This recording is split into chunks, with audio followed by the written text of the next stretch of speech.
basement room. Till next time. All right, only 11 uhs per minute. Let's see if we can beat that this week.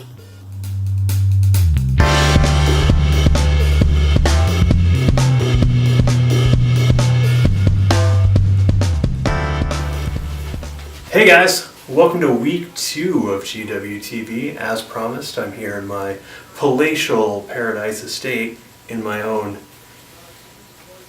fabulous film studio, here to present to you the highlights and lowlights of this week in the Gentleman's Wager.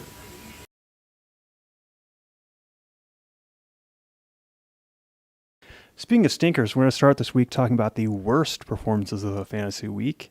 This, of course, belonging to the Big Bird and his battle with Scott and Scott's Shark Bites, ending in an impressively decisive 81.6 victory for Scott. This on the back of a surprising Pat Mahomes 76-point performance this week.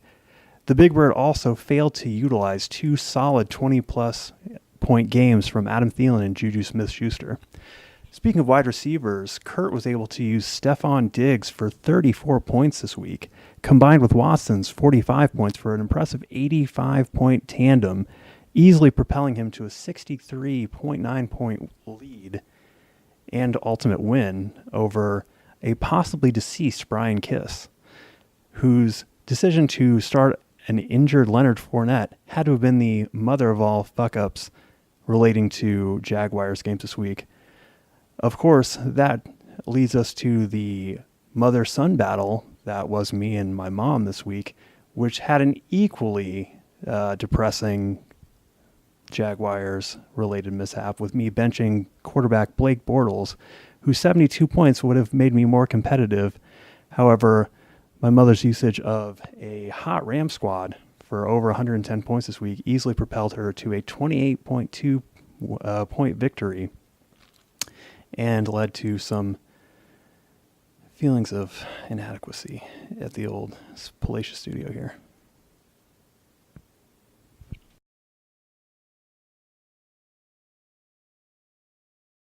All right, now we're on to the more competitive games of the week. We'll start with Ben's Who Else But Shirt Pants squad taking on Jordan's Poop. Lil Pepe extends his losing streak to 2 games this week, following a 63.9 performance from Cam Newton that put Ben 9 points over the top to seal it. We move on to Sith Lord Binks, Marco's new squad, taking on Jed's Jumpmen. The Alex Smith-led team was unable to surpass the Packers-heavy Sith Lord Binks squad, who put up 86 points combined. The real story in this game, however, was the confusing decision to bench a red-hot Fitzmagic, leaving 79 points on his bench this week. This makes you feel a little bit better about the Bortles situation, I gotta say. Finally, we move on to the Old Fuckers Rule Tiburones game. This one was more interesting than the scoreboard would suggest, with the 30-point victory for Craig's squad. His cousin's 80-point performance had to have been a highlight for him this week. However, the Bears defense was a story as well, bringing the Doug's Old Fuckers Rule squad to a almost victory until a last-minute comeback from the Seahawks vanquished any chance he had for that dream of winning a game. But it was exciting to watch nonetheless, and that's all you can ask for in a fantasy football game.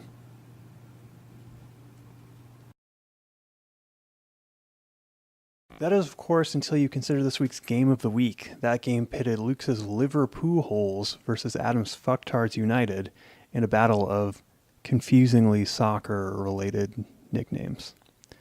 At one point in time, Adam had Ben Roethlisberger to thank for an 82-point performance, putting him up over 64 points. Lucas, however, made a startling comeback on the back of Khalil Mack and others to pull ahead to a narrow but still decisive 5-point victory at the end of the game. Truly a nail-biter when it comes to fantasy sports. It was really something to behold in person. And seriously, guys, enough with the damn soccer names. This is American football. For the love of God, no more soccer!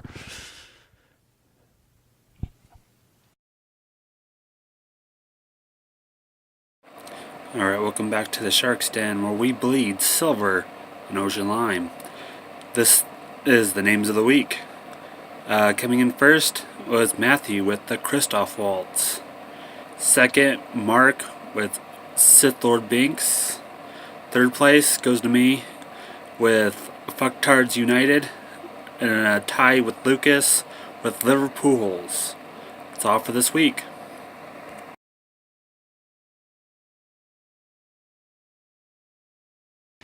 All right, guys, that about wraps it up for us this week. Hopefully you'll join us again next week. We'll be back here possibly with another member of the league to interview or something. I don't know. Nobody's answering my calls.